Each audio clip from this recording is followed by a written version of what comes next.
I'm not craving sugar, so I find that to be a win.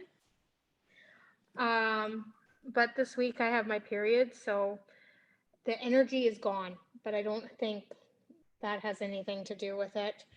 And a lot of pain. But other than that, it's good. Awesome. And Yeah. I'm journaling, which Naz knows. Awesome. That's amazing, Jeannie. Sorry, Jamie. We have two J's, Jamie. And definitely, when you're in your period, when we are on our period, it's definitely not, like it's not easy. Like it does that too. Definitely, I would call it a reason. So you're doing great, and I I've laughed seen. because Derek today said, "Well, can you just take it away?" I'm like, "Yeah, if it was that easy." Right? I wish we're actually cycle syncing now. So I've just been really sleepy lately, but a little bit of headache, but not, like not craving, not like my usual cravings when I, am about to get my period or on my period. I usually have, my cravings, especially for sugar, but this time I don't have any of that, but just really tired. So maybe I need to up my nutrients a little bit more from tomorrow morning. I'm gonna add, to my regular breakfast. I'm gonna have like a super blast nutrient dense smoothie as well to go with it, just to get some more nutrients in. Awesome, Jamie. I'm going to share now so that we can start.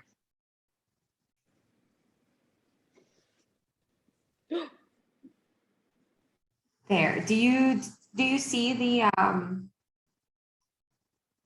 welcome page? The presentation? Yeah. Okay, perfect. Okay. So welcome to Sugar Detox workshop. It's day 16 out of 21 days. Like, wow, we've been doing amazing, and I'm super proud of everyone here. And Gina and I were just like, wow, everyone has just turned into chefs. Like the food that you guys are coming up with and the food that you're cooking from the recipes that we have shared with you. Wow. Wow. Okay. So today is one of the bonus workshops that we're going to do. It's sustainable weight loss and aligning your values with a nutrition that is beyond your plate. So really long title. I can't make it shorter because it's what it is. So where am I going to go? Okay.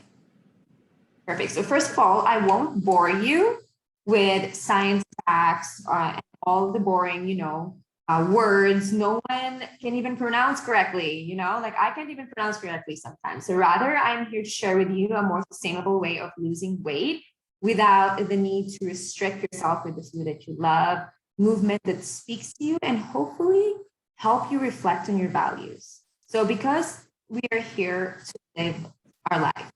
So not here to count calories and know exactly what each food exactly gives us, but we're here to understand how it nourishes us, how it makes us feel, and how it contribute to your sustainable weight loss. Before I get ahead of myself, during this workshop, I will be talking a lot. So I will try to keep this into 45 minutes because I can honestly talk about wellness, self-care, sustainable weight loss, and all of those goodies forever. But don't worry, I will make sure to keep this good ample time for Q&A as well at the end of this. So write your questions along the way, and if you have any, I will be happy to help you. So first of all, what is sustainable weight loss? So sustainable weight loss is a weight loss journey for individuals who are looking for a solution to start feeling good about themselves and for health reasons, without the drastic restriction on food that they love and nourishes their body. So movement that they're excited about, and self-care that speaks their own bio-individuality. We all are different, so not one exercise works for the exercise that works for me won't work for for Jeannie, for Jamie, for Marwa. It won't work like that. You have to find what what's good for you. So you having, maybe you have a, you know, when it comes to movement, maybe you have a personal trainer. So make sure you deliver that to them. This workout, this kind of, way, it doesn't really work with me. So I need to find something that is more, that I'm excited when I wake up, that, oh my goodness, I am going to, go to this dance class and I'm super excited. That's the kind of feeling that you want, like when I get up. So Jeannie has been like super inspiring to me. She wakes up like 4 a.m. or so I'm like, okay, I am going to start waking up earlier. So I start waking up at 4:45. It was a little bit difficult, but I alarm at 4:45 because it takes me 10 minutes to get up and then 5 minutes to get dressed. So I would come downstairs and I need to find something that brings energy in. That has to be the first activity. But because my kind of workouts, I realized that my kind of workouts are a bit, because I used to do a lot of weightlifting, Olympic weightlifting and stuff like that. So then I'm like, I love that, but I need food for that.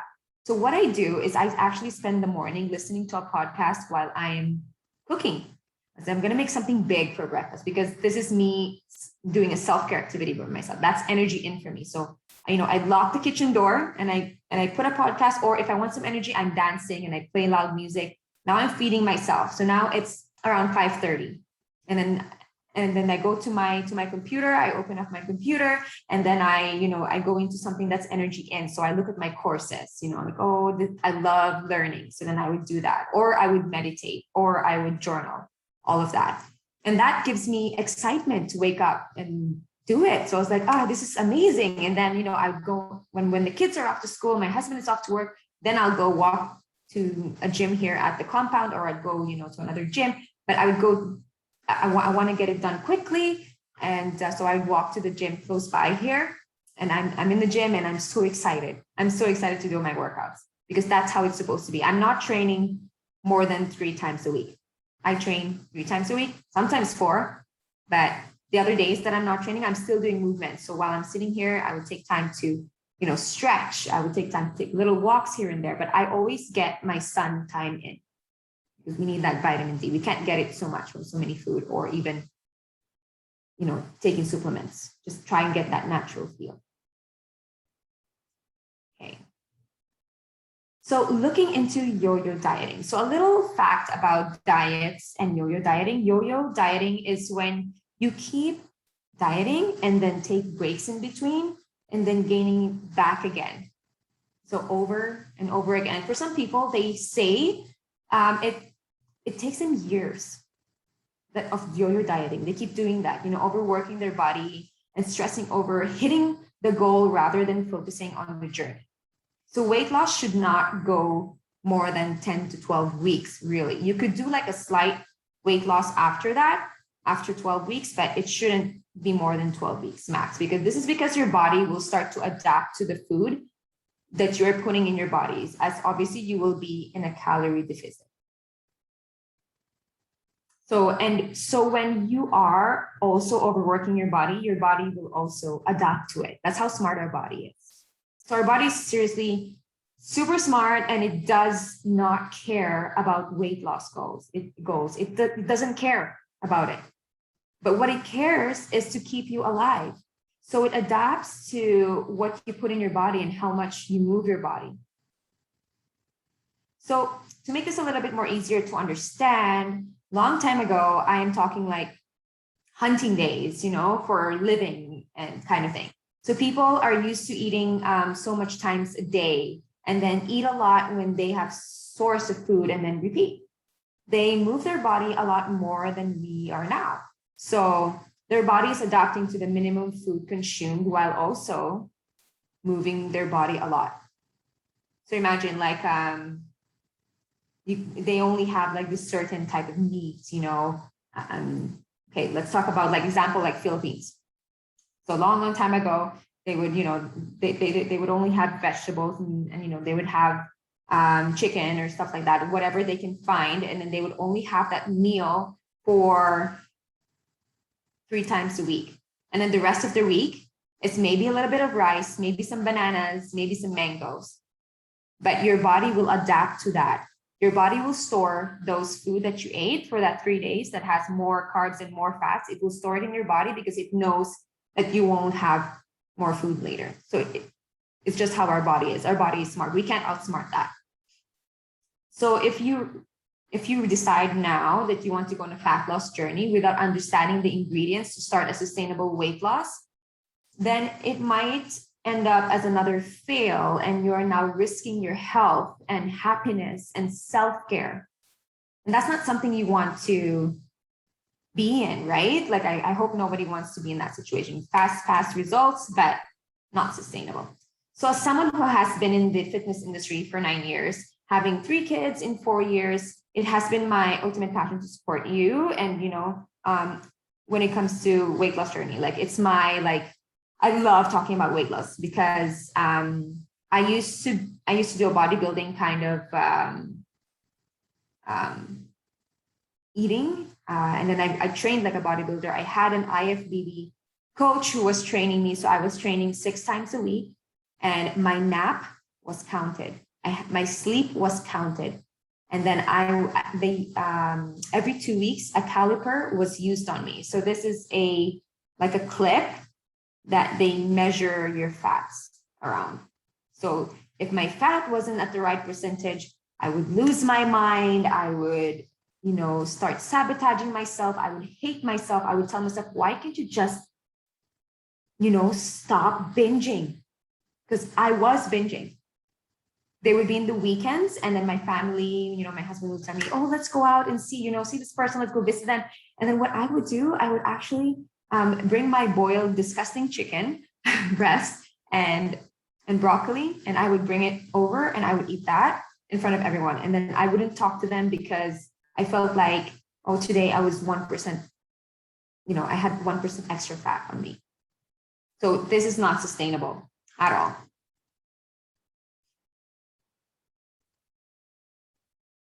Okay, so let's talk about the recipe to a sustainable weight loss.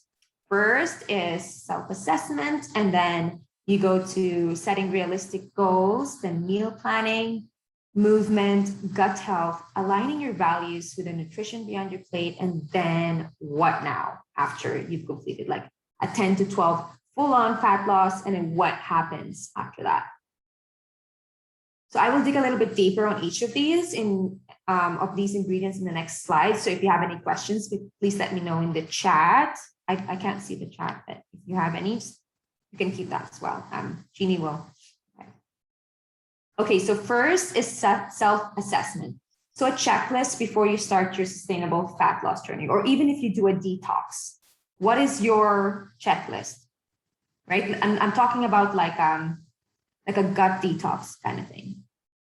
When what we're doing now is like a good start, like you remove processed food, and then you go into a sustainable fat loss, and then you go into a gut detox. So are you eating 3 healthy meals a day? So this means you are not starving yourself, and you are not overeating to get to a healthy weight. If you are not eating enough, is to start finding food that is healthy and easy and tasty to get to that stage.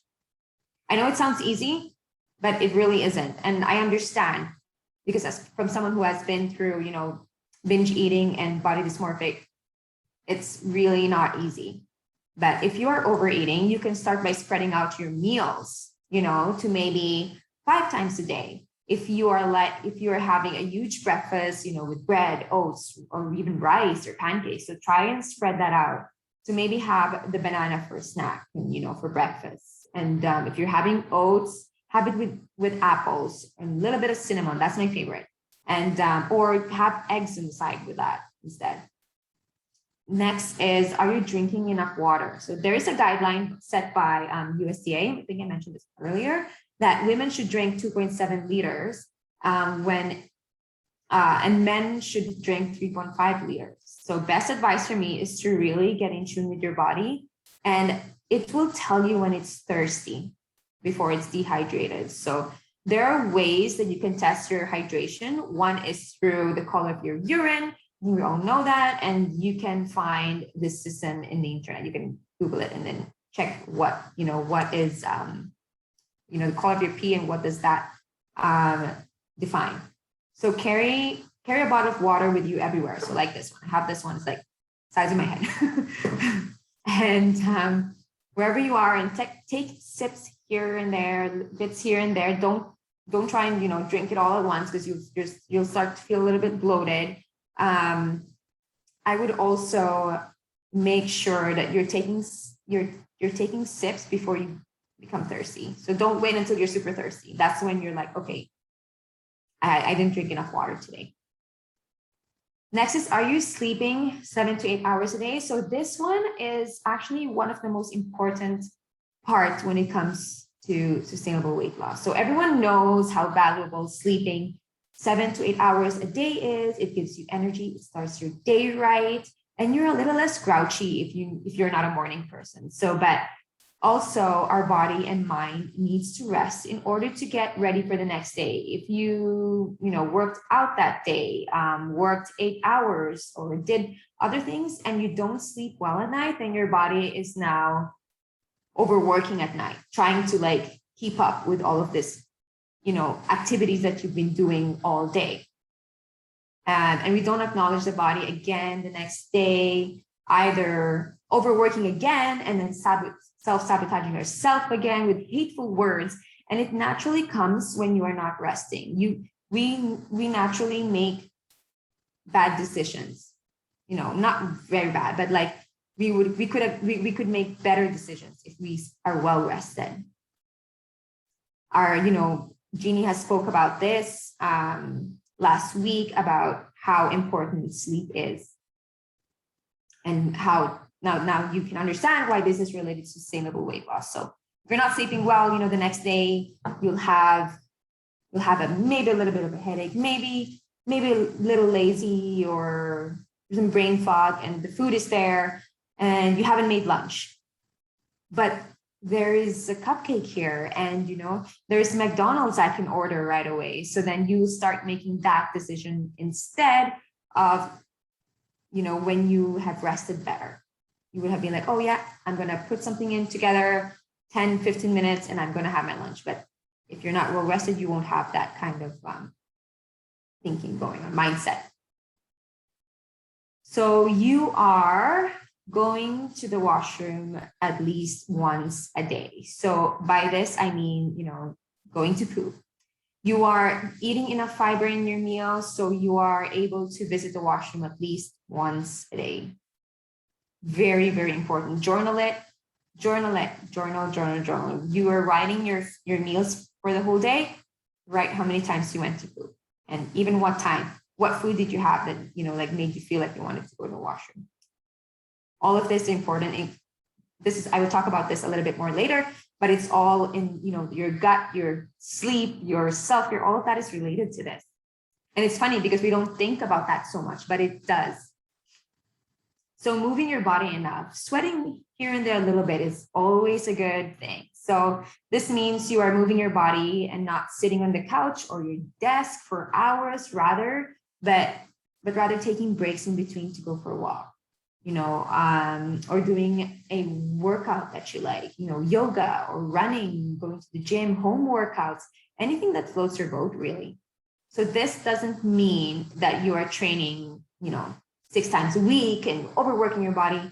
It's quality over quantity. Always. Quality, always. So, and then time in nature. So we are so used to spending so much time with fake light. And I'm talking the screen, the light from the screen, the light from the phone, the light from our house. These are all fake lights. They don't give you anything good. And rather they confuse your body. Really, what they do, they confuse your body. So what it does is, in the morning, we don't have to turn on our lights. And at night, we turn on our lights. So our body's and our brain is like, whoa, what are we still going to be awake now? Like, what is going on? We're not toning down now. It's confusing. What's going on? So in the evening, if you can, like right now it's almost 9 p.m. here. If you go to my living room right now, we have our lights dimmed down. We have candles going, TV, sounds go down, and we have this routine that we built, when my kids go to bed at 7:30 p.m. So at 6:30, we start to tone down. That means doing stuff that are calming. Turn off the lights, dim everything around, put some candles on, teach your body how to make it understand, because it gets confusing, like our brain gets confused with so many things, our body gets confused with so many things, and we interrupted with so many things. So trying to just really connect all of that. So next is setting realistic goals. This is great if you can journal this, because that way you can see in a clear picture what plans you have laid down for your health. I'm going to base this below on a 3-month sustainable weight loss journey, because 12 weeks should be the maximum of your deficit. It shouldn't be more than that. I will explain later after this, a little bit after this workshop, before we go into questions, of why it is very important to understand that it's only a maximum of 3 months. But that doesn't mean that your weight loss journey is ended. I will explain on that a little bit more later. So what are my goals in the next 3 months? So the reason why I love to journal is because all of this mess in your head just gets more aligned. If you start journaling every day, just try and journal 3 times a week. Just write, today my intentions are done. And then after 2 days, my intentions, and then later everything starts to become really clear and really organized. And it feels good to get things done. But by the time the evening comes, you're like, yes, I did that for me. I did this for my family. I am so grateful. I am amazing. I'm so smart, and I can do more. So for setting your next 3 months. So this is where you state, what are you aiming for in the next 3 months as you devote your energy and your time to improve your overall wellness. Remember to stick to realistic goals. So this is different for every single person, right? So I can't state what exactly it is. So I can't say, in 3 months, I am going to lose 50 pounds. No, make it more realistic. Understand what you can devote to, and also understand that you are not there to restrict yourself doing any diets. This is like a no diet zone. So, but some common ones could be, aiming to eat less of the food that causes you inflammation. So you could start from here. Reducing sugar intake. You went there already. You're here already. So boom, you have that one taken up, checked out. So eating more nutrient dense food. And I see a lot of you are already doing this as well. So finding movement that I'm excited about without overworking my body, and doing workouts that doesn't get me, out of bed, like what I mentioned earlier. So then you focus on this rather than a number on the scale. Because when you do that, we naturally start focusing on the end game. 8 more weeks of this diet and this overworking my body in the gym, and then I'm done. And then that is a yo-yo dieting mentality, which is something that I've been through for 7 years. So now, how do I, am I in the right? Yeah. How do I want to feel when I reach my 3-month goal? We need to set this properly. We need to align this properly so it's aligned in our head. Not just, I want to lose weight, I want to lose 50 pounds and I'll be happy. So we need to properly unknot all of that noise in our head and write it down. I want to feel happy, excited, motivated, and inspired. I hope all of these are in your list, because to realize that these feelings are towards your health to accomplish during your journey is very empowering. Instead of like, I'm on my I'm on my 3rd week. So, I'm not happy. No, it has to be something enjoyable. Now, detox. What are the things in my life that don't sit well with my values? So this is where you set boundaries. I know it's very hard for us for us women, it's just, for some reason, it's just so hard for us to set boundaries. We just have that giving nature. So this is where you realize that no, like no, is actually a sentence on its own. You can say no, and that there's no need to explain or apologize. There's no but after the word no. Make a list of things, or sometimes people who won't be contributing to your happiness and to your health. So I'm not saying to completely, push them away, but to really set that boundaries that feels good to you. Like example, you work 10 hours a day. So when you're supposed to only work 8 hours a day, right? So I was like that too as well. So set boundaries for that for yourself. So if you're setting boundaries for you're saying, oh no, I signed a contract that I'm only going to work 8 hours, a day, and then you don't respect that boundary for yourself, then you need to start working that out, sis. Because I understand that. I used to work almost 14 hours a day, like it's insane. Being in the event industry, and then you don't get paid for it, you don't get appreciated for it, and then that's when everything just gets into your head. You're like, So first thing, you need to set boundaries for yourself. Respect that for yourself. So you're like, okay, when I'm gonna set my workout days, I'm gonna work out Monday, Wednesday, and Friday. And then, like you don't do it on a Monday. Set that boundary for you. Nope. I am going to do this because I know it makes me feel good. I devoted to work out 3 times a week for my own health. So I am going to respect that for myself. Like set all of that, even for people, really. It may be a little bit harder for a family, but maybe like speak to your spouse, speak to, the people in your house, in your circle, and tell them like, look, I'm going to start my sustainable weight loss journey. And I would love your support in this. Would you like to start learning new recipes with me? Would you like to start eating a little bit more nutrient-dense food with me? And if you get the people around you to start eating the same food as you, that's so amazing. That's beautiful. So another thing is to detoxify from, to make you feel really good is, air fresheners. Remove that from your house. Start looking into products that you're using on your face, on your body. Start looking for things that are more organic because it feels good. You know what else feels good? Is when you stop using plastic bags. Is when you use, the paper bags and you remove that all from your house. It just naturally gives you this feeling of just feeling really organic and really clean. And I know this is not talked about a lot when it comes to sustainable weight loss, when it comes to weight loss, not even sustainable, no, just weight loss, because everybody wants the quick fix, but we want a more sustainable one.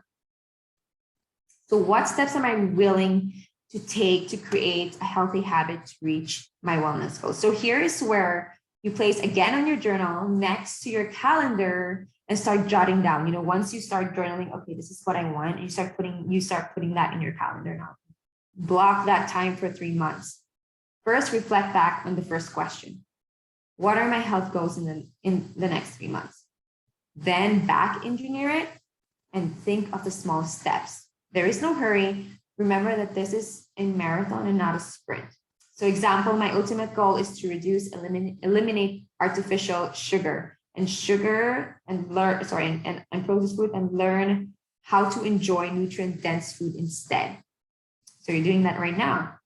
So a small step could be, this week I will replace sugar with, a half a cup of fruits 3 times a week to my daily meal. So that is small steps. You're not fully changing it, but you're taking small steps. I'm not a big fan of diets, any of it really. So no. So I think we are all different, and not a single diet fits everyone. So find what is best for you and you can stick with. Or this could be something like your daily movement. So create small steps. Like example, you love dancing. I love dancing. So this week I'm devoting once a week to go to a dance class online, or live, or go to the closest studio Whatever works for you, find that, do it. Stick to what you can do and what makes you happy. One of my movements is dancing in the kitchen. Everybody knows that. But with my kids, I might not be the best dancer, but my kids say that I need to learn some more dancing. So I'm going to keep dancing until they say, like, Mom, you rock. So, but I'm having the best time ever. And it's full of laughs.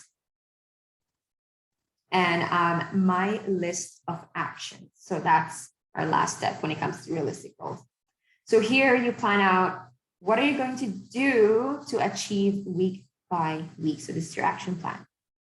So you're grounded and you keep yourself accountable. So it is easy to drift through the journey, but if you have a legit planned out journey, then you are more likely to succeed very well. Find someone who you can do this journey with, or if you want to do it on your own, you go, girl. Just list that down. You write it, you do it. Okay, so nutrition meal planning. So list of meals I know is good for me. So here you start to make a list of foods that you know is healthy and that you know you can be consistent with, because we're smart. We know what's healthy and we know what's not. We know what's hurting our body and we know what feeds our body. So break down your meals into 4 to 5 meals a day, breakfast, snack, lunch, and supper, and then maybe have a herbal tea at night to calm you down. Know what food that makes you bloated, unwell, makes you kind of like down, makes you sick. So, and you didn't find tasty, don't add those. Just don't. Even if, Beyonce said you can only have lemon and water for lunch. Just list food that you know is right for you. Or you could do a food diary log, like what we've shared with you. Use that to where you log in your food, how it makes you feel, food and mood journaling. So next is meal prepping. So a lot of our clients are, busy, talented people who are busy with work, with family, and have lesser time than others who can spend more hours in the kitchen. And some don't even like being in the kitchen. But that is not an excuse to not eat healthy. Focus on foods that you can store for 3 days and plan out to cook 2 to 3 times a week only, and schedule in your meals accordingly. Example, you're having salmon with salad for dinner. So pre-cook for lunch and have, that same salmon with rice or quinoa for your lunch. Then same for when you can make chili con carne. I love chili con carne in a big batch, You can use a tortilla with it for at night, or chili with rice, and then you can even use it for breakfast as a side with your eggs. It's very high in protein. So there is so many ways. You just gotta plan it out. It really is simple. And you just have to put the time and prep that. You need to put the time for your health. If you don't put the time for your health right now, you're going to have to put time for your health later when you get ill or when you don't feel good, when we get older. We don't want that. And we don't want that for our family as well. So when we invest time for self-care and cooking meals for ourselves, for our family, they get to carry that in the future for the future family as well. So be that model for them. Be that model for your family, for your husband, for everyone. So portioning. Counting calories might be the best scientific way to do it, honestly. I focus more on nutrients rather than just macros, and make sure you are calculating right. There are a few calculators that you can use online if you want to count your daily calorie intake, but really, not always sustainable. Using my fitness pal every day, using, weighing scales all the time just makes you really a little bit obsessed. And I've been through that and it's painful. and it's never consistent. It's never sustainable. So you could do this for a week or two, try and like portion it out, try and find what's right for you. And then you start feeling better. You start loosening all that bloat, that extra water retention, that gut feeling that you have. And then you're starting to balance your organs, and everything is just starting to work really well. And that's where you want to be. And so plan your shopping. Plan to shop once a week, so you are not, like running around trying to get things in your kitchen while you're busy, and you end up not having the ingredients in your fridge. So stock up the pantry, make a list, and go. So memories and emotions, memories associated with food, and what refuel days are. So have you ever had a meal where you're like, where you loved it so much in your childhood, maybe at grandma's place, that made your heart glow, you feel really warm, or even, okay, I'm not even going to associate with food, even that comfy sweatpants that you love, when you're feeling kind of down, you go upstairs to your room and you're like, no, I am going to put my, like this really comfy sweatpants on, and I'm going to put this really comfy t-shirt on. And what you're really yearning for there is just to feel warm, to feel, there's other things that, so you want to hug, you want to feel loved, you want to feel, it's natural and it's okay. It happens almost every time, and that's normal. So an example of that is a meal like, let's say cinnamon buns. Oh, my favorite, cinnamon buns. When, I remember feeling like when I'm like down, or I'm like so tired, and, like, oh, I need to have cinnamon buns that, my grandma made. I need to have that. I just need to. And now you're associating that food with memories. And no matter who else makes it, even if they make it better, it's just not the same. It will never be the same. It won't make you feel comfortable. So you're associating that meal with a memory that you had in your childhood. So when you feel that, and you're not there with grandma's not there, maybe mom is not there to make your favorite food, maybe your best friend is not there to make this, buy or eat this amazing, whatever, from a restaurant that you can go to if you wanted to, you can order it if you wanted to. But what you're really looking for there is love, is that comfort. So understanding those cravings. So exactly what we're doing during this 21 days is deconstructing that as well, of what it really means when you're grabbing that, sugar. Oh, I need to eat that. What are you really craving for? So that's a really good thing to think about. Okay, movement. So what are the movements I used to do when I was younger? So movement memories. When people say, oh, back in the day, I used to swim a lot, but now I am old. And then you ask them, how old are you? And they're like, oh, 45. And then they say, like, that's not really old. and they feel like they can do it anymore. So here's the thing. You don't have to race in swimming. You don't have to be a champion of some sports event. You just need to love it. You just need to revisit that and enjoy that. Oh my goodness, Jeannie, your boy is so cute.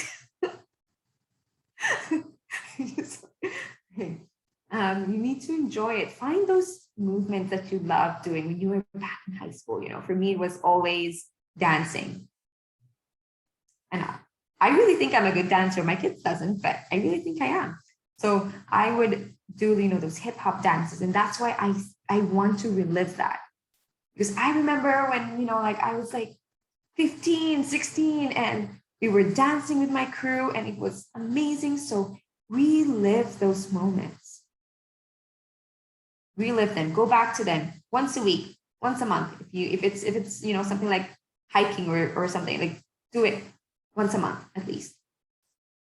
So what movements do I want to accomplish by the end of my 3-month journey, and doing it consistently? So The best part about this is that you get to experiment, which is fun. Don't take everything so seriously. I remember going to the gym when I was like super serious about my fitness, and I was getting ripped. And I was like, yeah, okay. So when I go home after a workout, and I'll never forget this day, it was doing legs. It was leg day. So I got home and I was so angry. I know now that was a sick workout. That was amazing. But I didn't complete 20 reps in squats because it was too heavy. And I was so upset and I was so angry. And then I'm like, oh, you're horrible. And I'd wait for everyone to go to bed, and then I'll go downstairs in the fridge and grab something that I'm not supposed to have, or does not nourish me, but actually make me feel bloated and horrible. So example, but again, we're all different in this. So don't use this one exactly, but this is just a good example for you to start finding what works for you. Commit to doing one thing at a time and then gradually increase it. There's another scientific thing that is good about this when you're in a sustainable weight loss. When you go boom, boom, boom, boom on the first few weeks of your weight loss, your body and your metabolism adapts to it. What you want to do is slowly increase your workout, and your metabolism is trying to reach that to you. It's working. You do it slowly. You don't go fast. And that's why your dieting doesn't work. And that's why overworking at the gym doesn't work if you're on a fat loss. So setting weekly intentions. So small steps lead to big goals. There is no need to overwork your body. There is no need to self-sabotage yourself. When you do that, you're also messing around with your hormones, with your stress, which is causing your body to crash. And also your mental state, which is the worst, in your heart, in your feelings, and everything. I say this because sometimes we go hard right at the beginning, and then we get so tired, and then boom. So again, when you are on a fat loss journey, you don't want to go straight, I'm going to work out 4 times a week. No, it doesn't work like that. No, it won't sustain it, because once you hit a plateau, there's like a plateau and then there's a slight plateau. So when you hit like kind of like a slight plateau, what are you going to do? You have to work out more. So can you devote to 5 more workouts? Like, it's not going to work. So gradually, slowly get up to where you can work out consistently. If it means you work out once a week, it means you work out once a week. And then you consistently grow. Okay, so next is gut health. So what is gut health? So gut health refers to the physical state and psychological function of many parts of our gastrointestinal tract. So it is where all the magic happens. It's like the operation room that connects all of the other organs, like the pancreas, your liver to the pancreas, like releases insulin and the kidney to start working. So it's like signaling all of it to start working. It's like a command center. So what makes up a healthy gut? It is basically very simple. Again, I won't bore you with all the science back, but what I want you to get out of here is that there are so many ways you could keep your gut healthy. So both inside and outside environment. So your gut is like the connection from your outside environment, and what it's the place where it sends, different signals to the rest of your body. So what you put in, even what you smell, even what your heart does, how you feel, all of that the gut receives that and then spreads it. So that includes, toxins that you can smell, this light in here goes in your body. Your gut receives that, sends that message to your brain and tells your brain, oh, it's not time to sleep yet. We're up. So gut healing detox. It's a very important part of when you are doing your weight loss. But this is not done at the beginning. It normally is around the next month. So there are some months that our gut is just just needs to detoxify. So this could be a detox, kind of like a meal plan that you set for yourself, but knowing all of the nutrients that your gut needs, and then you set that. This could be around 4 or 5 days, or it could stretch out to a week, 2 weeks, depends what stage you are in. But I wouldn't recommend doing more than that because it wouldn't be sustainable. So gut health, again, this is just a confirmation of the other one. So what should be included in your gut health, gut detox plan? So gluten-free and grain-free. So use nutrient-dense alternatives like sweet potato, broccoli, cabbage, cauliflower, which provide support to your immune function. So I have a great recipe for this one. It's kale and cauliflower detox soup.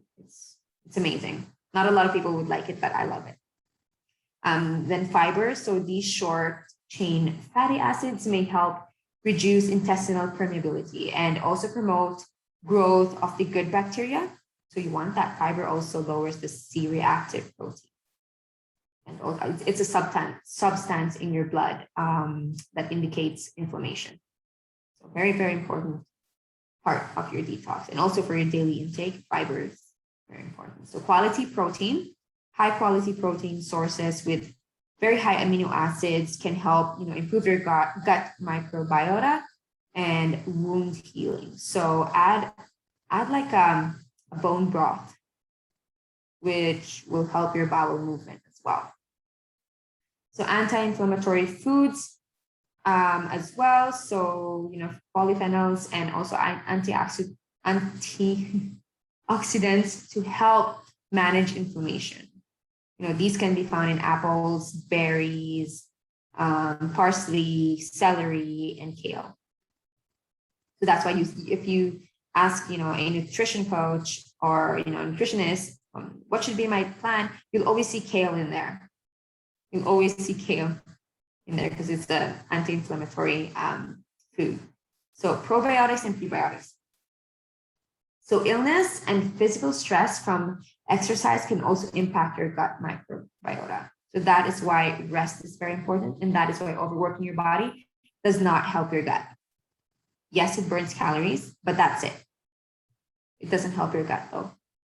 So prebiotics and probiotics bring in the good bacteria in your gut. So it's like you're setting up your gut for like a battle. So you have all these soldiers, you're putting in all this good food in your body so that when illness or something bad comes in, you're already in like attack mode, and that bacteria or infection will not hurt your body. So, prebiotics are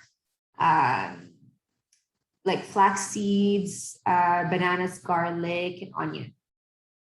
These foods supports your digestive health by feeding the good bacteria and are important to create a healthy gut microbiome. So probiotics are combination of live bacterial, beneficial bacteria. And yes, those are the yeast that are naturally live in your body, but you want to add some more to that. You want to support that. So biggest takeaway here for you is to really focus on the foods that goes in your body and that works for your body. And that is also something that is outside your outside the food. What stress are you bringing in your body? What light are you bringing in your body? What toxins are you bringing in your body? So connect all of that. Help your gut. When your gut is super happy, trust me, you will lose weight in a sustainable manner. You will keep it up because you won't feel guck or like crap or anything like that. You'll feel so good. Okay, a couple of slides left. Okay, so aligning your values with the nutrition that is beyond your plate. So the nutrition beyond your plate, this is a graph from IIN. It's an institute where I completed my health coaching course. The nutrition beyond your plate is called the primary food. So, which is the bulk of the sustainable weight loss journey. So this could be, your healthy relationships, your movement, your career, your finance, everything. So all of that, try and find out of all of these 12 factors. We can share this in the Facebook group later, but find out in this circle of life, which factors do you need to work on? So example, is it career? Example. So you journal on that. You meditate on it. You say, okay, I'm not happy with my career right now. Why am I not happy? Then you write that down. What can I do to make this better? What can I do to make this feel good? So align all of that. Imagine waking up and your head is like, we can never empty our head. There's no way you can empty your head when you're meditating. You just live in the moment. Imagine waking up and you're just so aligned with everything. And your self-care is there, your self-love is there, your family, your relationships, and everything in life. You might not be able to have it 100%, but they're all okay. They're okay. Some are okay, some are great, but they're not bad. Okay, so the big question. Am I connected to my intentions for all areas of my life? So I just mentioned that earlier, so we can skip on this one. So now what? So first of all, some of you are probably like, what is this? I thought it's going to be about a weight loss. Well, it is actually, but at least it is, but it doesn't have to be just about weight loss. So weight loss is something a lot of us want to do for health reasons or for what society is just screaming in our face. And, we want to look a certain way, feel a certain way, be in, feel,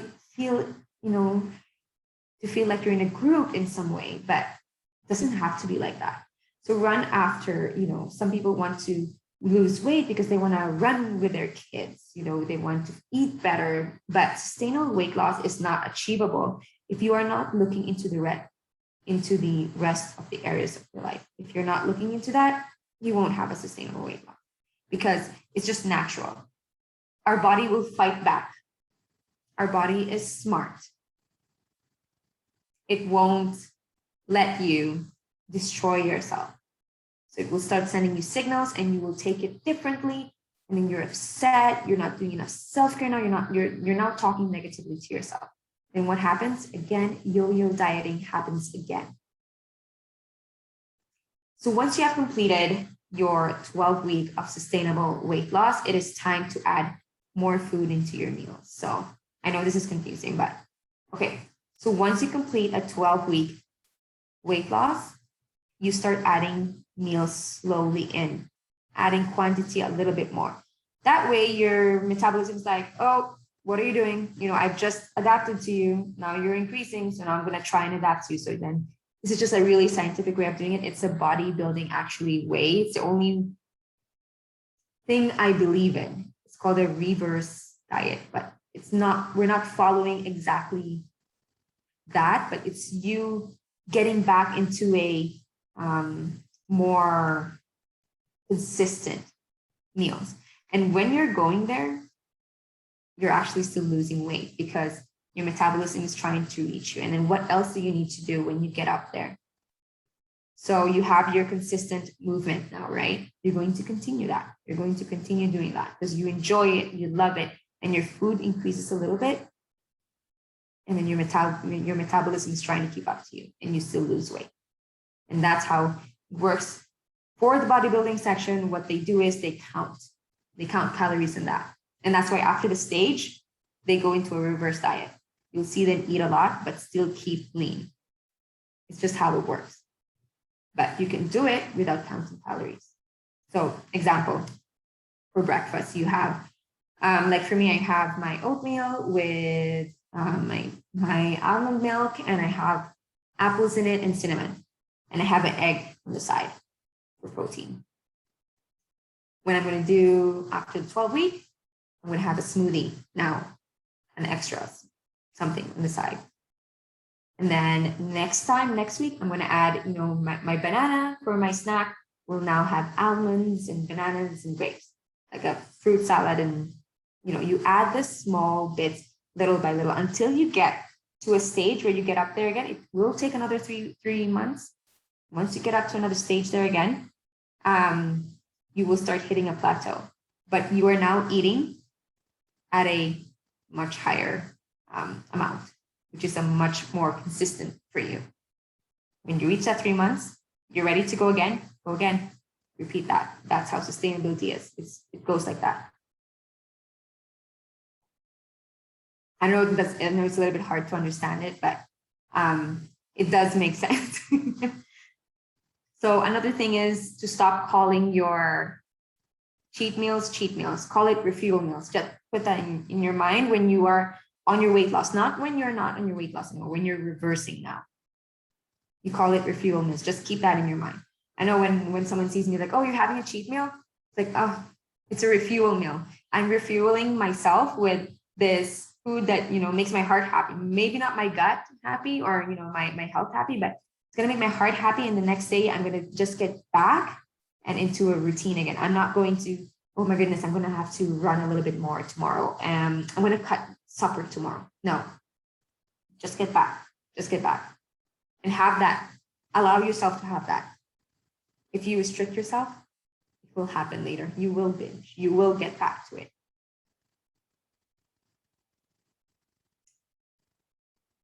So imagine losing weight sustainably while you take steps to enhance the quality of your life. What is better than that? I mean, learn to love yourself on the way, on the journey. Love yourself. Learn to self-forgive. Forgive yourself for being mean to yourself. Last month, yesterday, 2 days ago, whenever it is in the past, even when you were a child. Forgive yourself for that. Because if you don't, you will still have that hatred in you, and understand that some situations are not something that you can control. Forgive yourself for that. Learn to self-care. Learn the difference between expectations and your own values. Journal on that one and meditate on it. Journal that. What is the expectation from other people, from me, even society? Society is telling me that I should be at 120 pounds at this height. No, but you don't value. Do you value that? Will that feel good to you? So try and journal on that one as well. So learn to nourish your body, not just nourish your body, but with food, but also, again, with the nutrition that is outside your plate. So unlearn what society has told you to how to look, how to eat, how you should weigh, how you should even talk. Like, just let go of all of that, because they're not going to be there for you. Who's going to be there for you is you and your loved ones. Nobody else. So stay that, keep that circle with you. Love them, give them love, receive love. Very important. Ladies, receive love, receive it and be grateful for it. And don't say that it's not enough or you're not giving enough. So learn to be you, be the real you, just let that out. So that, for me, the biggest thing here is to learn to be you, the real you.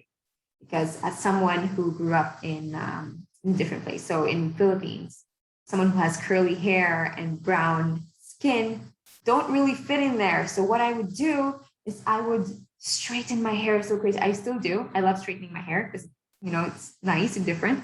And I would go buy products that are whitening.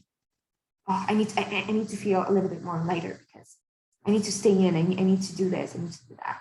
I need to be the same. You're made to not be the same. You're made to be unique. And that is amazing. And that's beautiful. Okay. That was a lot, ladies. So I'm going to stop the share here and open up for some questions if you have any.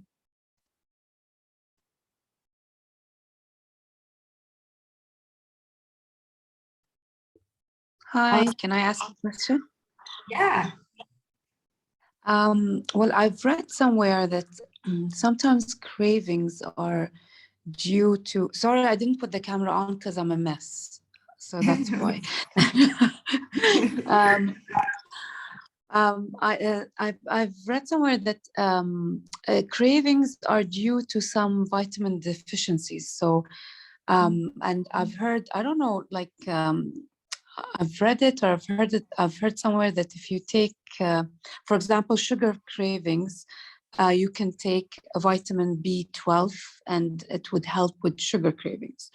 But I'm not sure if it's true or not. So that's my question. Does cravings, whether it's sugar or salty stuff or any other stuff, relate to any deficiencies?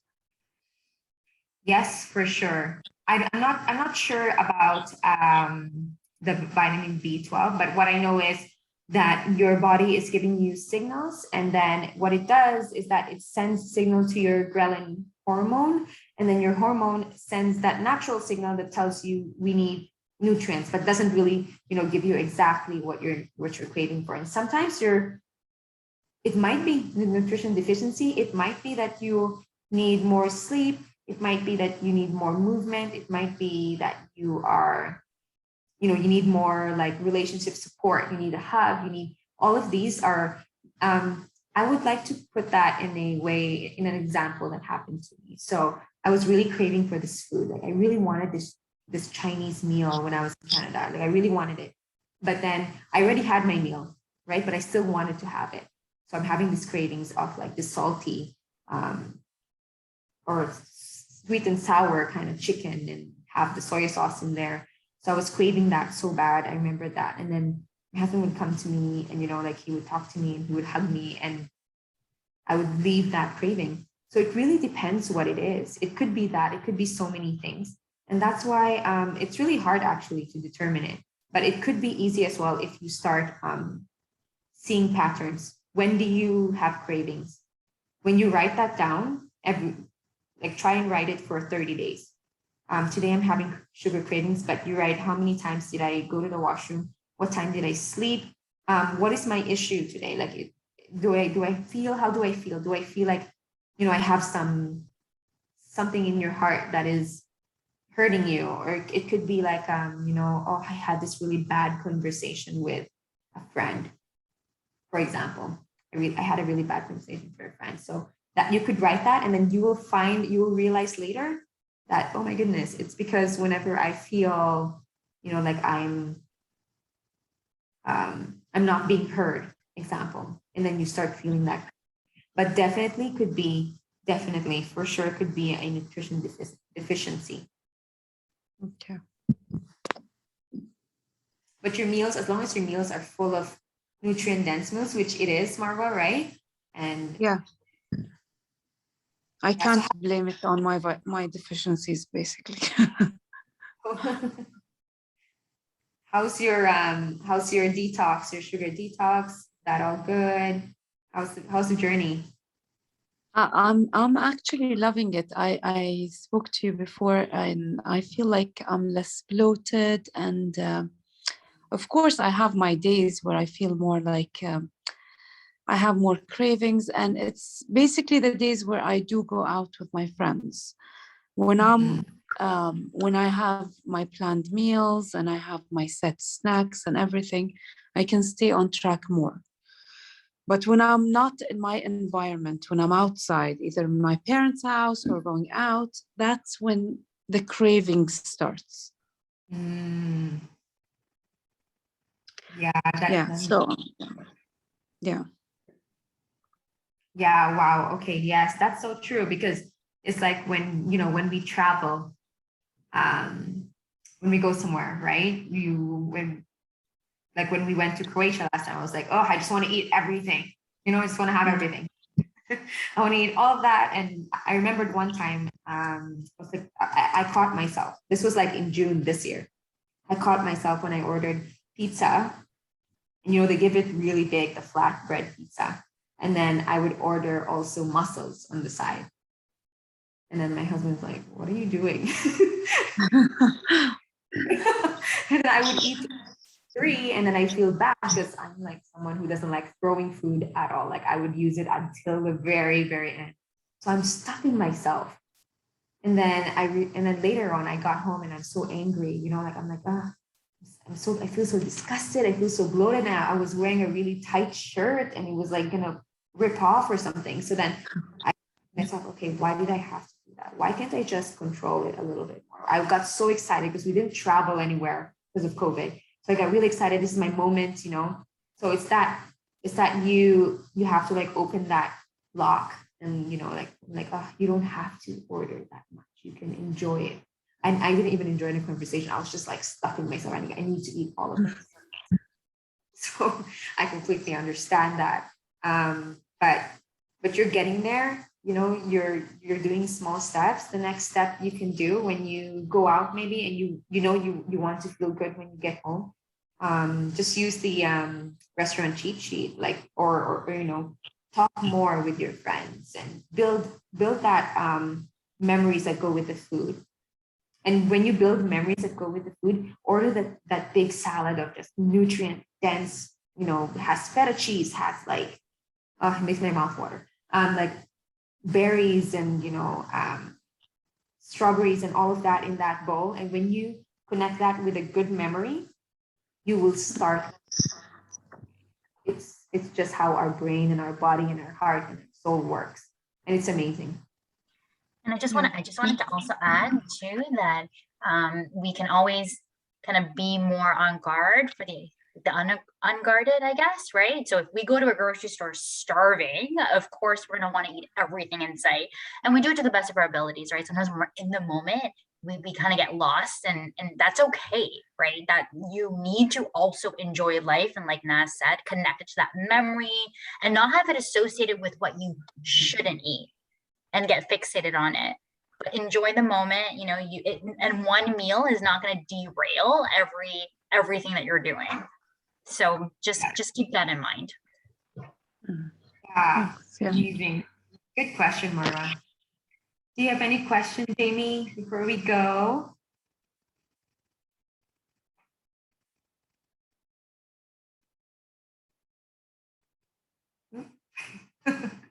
Okay.